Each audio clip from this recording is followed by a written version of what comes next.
നമ്മളന്ന് ഡിബേറ്റ് മാത്രമല്ല അല്ലാതെയും കുറേ പ്രസംഗങ്ങളൊക്കെ ഞാൻ കേട്ടു. ഒരുപാട് ഉറപ്പുകളൊക്കെ കൊടുത്തതായിട്ട് മനസ്സിലാക്കുന്നുണ്ട് മണ്ഡലത്തിന്. ഈ ആറന്മുളയിൽ മാജിക് തന്നെ വേണ്ടി വരും അതൊക്കെ പൂർത്തീകരിക്കാൻ. എന്തായിരിക്കും അടുത്ത പരിപാടി? തീർച്ചയായിട്ടും മണ്ഡലത്തിൽ കൂടുതൽ സമയം ചെലവഴിക്കുക എന്നുള്ളത് തന്നെയാണ്. സത്യത്തിൽ ഇവർ ഈ പറഞ്ഞതൊക്കെ തന്നെ ഇപ്പോൾ ഈ കൊടുവള്ളി ഒഴിച്ച് ബാക്കി എല്ലാ മണ്ഡലങ്ങളിലും ഒരു മാറ്റമാണ് ജനം ആഗ്രഹിച്ചത്.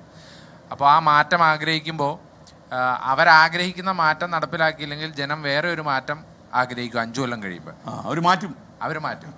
അപ്പോൾ ആ മാറ്റാതിരിക്കാൻ വേണ്ടിയുള്ള പ്രവർത്തനം നടത്തണമെന്നുള്ളതാണ് ഞങ്ങളുടെ ഒക്കെ ആഗ്രഹം. അപ്പോൾ കൂടുതൽ സമയം മണ്ഡലത്തിൽ ചെലവഴിച്ച് അവരുടെ ആഗ്രഹങ്ങൾക്കൊത്ത് ഉയരുക എന്നുള്ളത് തന്നെയാണ്. അപ്പോൾ ഇത്ര വലിയ ഭൂരിപക്ഷമൊക്കെ തരുമ്പോൾ അത് വലിയ ഉത്തരവാദിത്വം കൂടിയാണ്. അത് നിറവേറ്റാൻ പറ്റുമെന്നാണ് പ്രതീക്ഷിക്കുന്നത്. എന്തായാലും അങ്ങയുടെ ഭാവി പ്രവർത്തനത്തിന് എല്ലാവിധ ആരോഗ്യവും ഞാൻ നേരുന്നു. എല്ലാം വർക്കാകുമെന്ന് പറഞ്ഞാണ് ഞാൻ തെരഞ്ഞെടുപ്പിൽ ഇറങ്ങിയത്.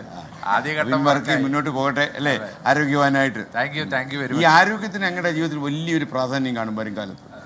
ആരോഗ്യമുള്ള ഒരു ആറന്മുളക്കായിട്ടാണ് ഞങ്ങൾ മത്സരിച്ചത്. അങ്ങനെ ആക്കി തീർക്കണം.